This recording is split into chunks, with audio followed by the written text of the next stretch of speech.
attribute to yourself, oh, that's how I'd look if I was being lazy. Well, if you want to label it that way, you tend to disconnect with that player and not engage. But that is what being a coach versus an instructor or a manager is. Like when you say, the way you describe coaching is being a coach. But most often, I believe we've been telling people you have to manage. And to communicate is to, well, dictate.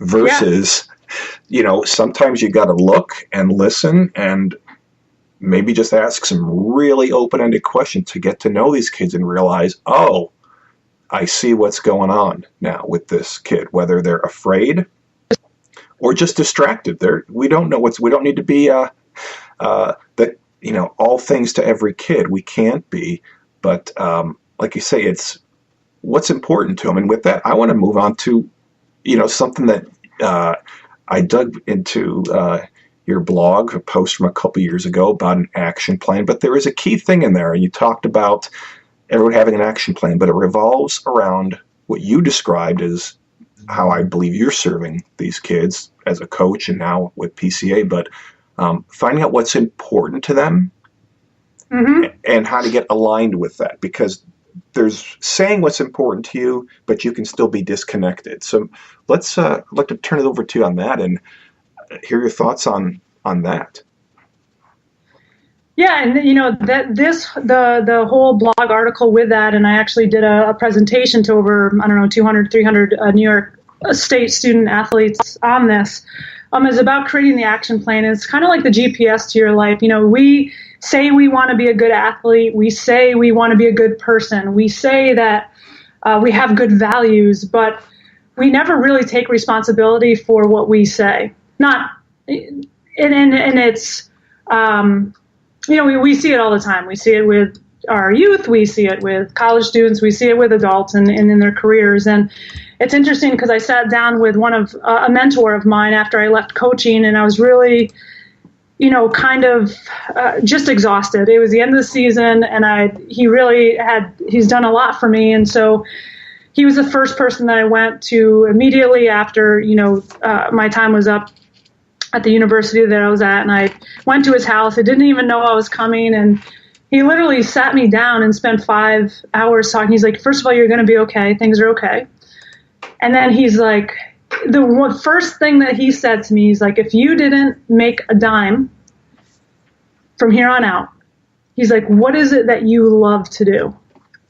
He's like, and I want you to think about that question every day with this time off. And then he started talking to me about sharing his life with me and sharing the struggles and the failures, and, that he basically lived in a trailer for right when he got married and lived in a parking lot for several months before he got his first job, and took a lot of really he made a lot of really risky moves and took a lot of risks, not just for him, but his family.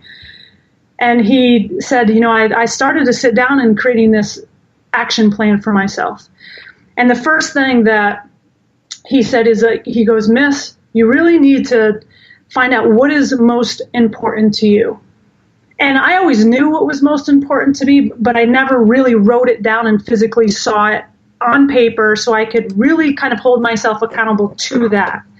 And so for me, it was always family. That's always most important to me. It was my health. It was my career. And I always knew that I wanted to inspire and motivate and mentor people. That's one thing that, with coaching, that's one of the reasons why I loved coaching, was that aspect of it. And I'd love to travel. So those were, the 4 things that I knew right in a moment that I was most responsible for. But the decisions that I made throughout my life, I didn't always make, family first. I didn't always put my health, I didn't make that a priority. Yes, it was important to me, but I didn't really hold myself accountable to it. And so the second thing that he talked about is, what do you value? How do you want to live your life? How do you want people to look at you and say, hey, Missy West is this, that, and the other? And so I knew what my values were, but was I in line with those values? So he's like, you need to write those down. What are your personal standards for yourself? right? So for me, it was integrity and honesty and accountability and compassion and excellence. Those are my, values. That's how I want to live every single day. And if somebody asked, can you give me some characteristics about Missy West? That's what I wanted them to know about me. But was the decisions that I was making throughout my day, the actions that I was putting forth throughout my days, the things that were coming out of my mouth, were they in line with my values? And, even with sport, right? So what is most important to you in sport, right? What is the sport that is most important to you, and why is it important? Are the actions that you're putting forth on a daily basis in line with why that sport is important to you? Like, for example, I played sports because it was fun, because I liked being around my teammates, because I was super competitive and I certainly wanted to be successful. But was my actions and then the values that I had? What type of player did I want to be? Did I want to be known as just this talented athlete, or did I want to be respected and admired and be a role model for others? That was really important to me as an athlete. The third thing that he talked about was, are you aligned with your values through your daily actions? Right. So a lot of what I said, we say we have all these values and want people to respect us and look up to us, but our actions sometimes don't show that. So really writing everything down. And then this is when we get into our goal setting about we need to create long-term goals. And it's interesting when I sit down with student athletes and I actually talk about goal setting. We do a lot of goal setting workshops with the Positive Coaching Alliance. They've never done it before. They've never physically had to write down on a sheet of paper what their goals are for themselves, or even really think about it. And so creating long-term goals, it can be a year goal, it can be 5 years, 10 years, but for the student athletes, I typically say in an academic year, what do you want to achieve?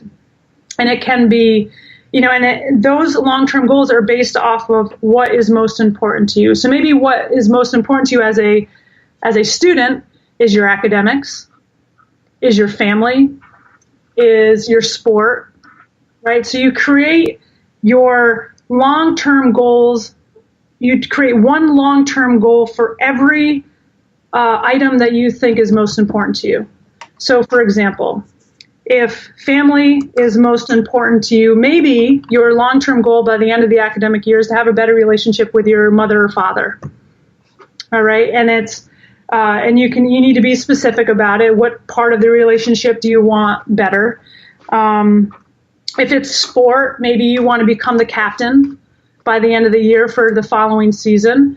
Maybe you're in theater and your long-term goal is to get that lead role for the following year in the play.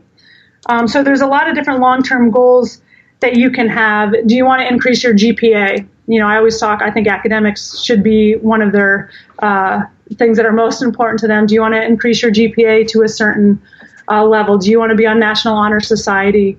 These are all great long-term goals. And then once you've created these long-term goals from what is most important to you, you need to break them down to what you're going to do on a daily basis to achieve them, the short-term goals. And you have to understand, and we talked a lot tonight about failures.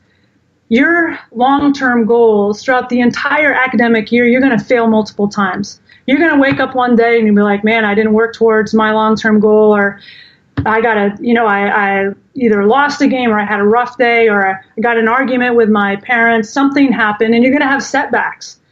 But I will tell you that successful people do what unsuccessful people don't. And in those moments when you fail or have an obstacle that comes your way, or you're supposed to do a certain workout on Wednesday and school gets canceled and you can't do it, or whatever happens, the really key is to keep putting one foot in front of the other. Keep moving forward, keep trying, keep getting up and trying. And what your short-term goals can do for you is keep you on that right path. It's like a GPS, right, where you type into your phones the destination to your best friend's house, and it tells you every turn that you need to make, every street that you need to go down. And your short-term goals are exactly that. It is what I need to do on a daily basis to reach that long-term goal. So it's a daily, weekly, and monthly actions that you do to stay in line with your values and what matters most to you. So these short-term goals, for example, for an athlete, maybe they want to improve their shooting percentage. I'm a basketball player. What are the things that I can do daily to make sure that I reach my goal of increasing my shooting percentage? Maybe I go in the morning and I get up 100 shots from the three-point line, and then I go and I stay 15 minutes after practice and I work on my short jumpers. And I'm going to make sure that I spend at least 10, 15 minutes on my short jumpers, and do that on Monday, Wednesdays, and Fridays. And then really sticking to that, but actually physically writing these things down and sticking to them.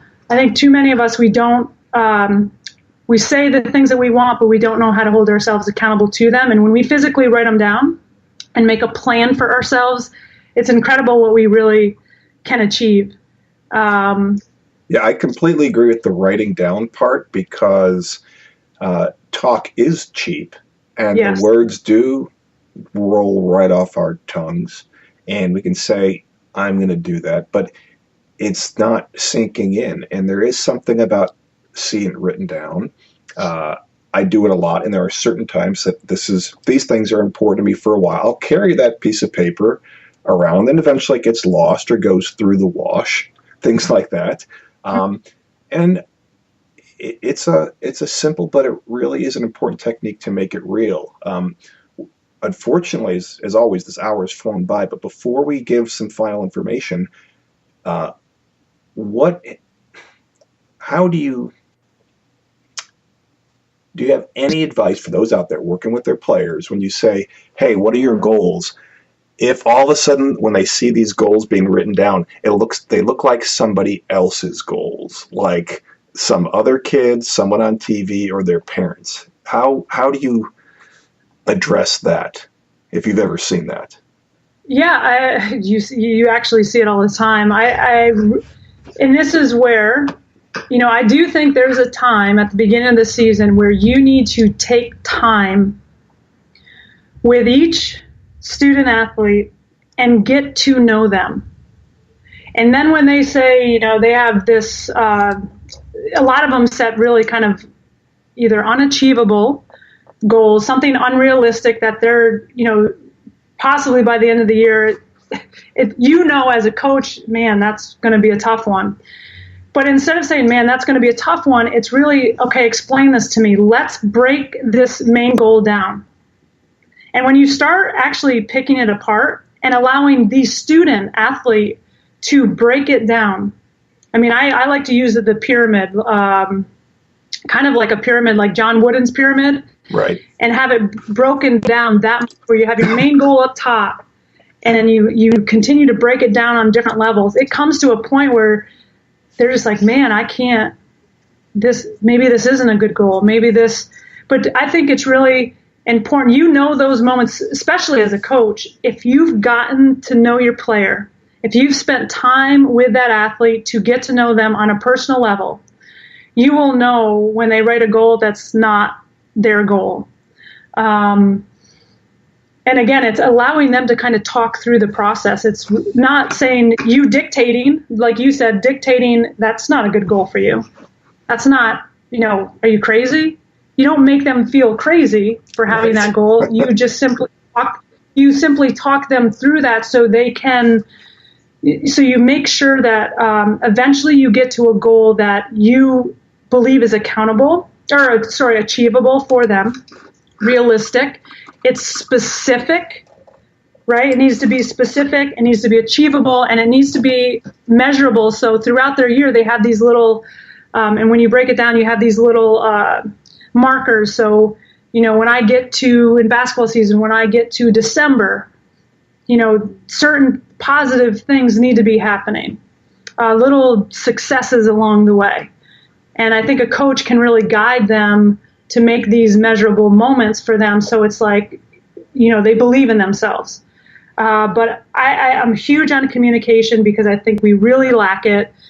We don't really get to know our kids. We just want them to win for us, and we want them to be talented, and we don't know anything that they're going through really and where it's coming from. And I think just spending time with them and letting them pick their goal apart and break it down to see how they can achieve it, and then talking them through that process.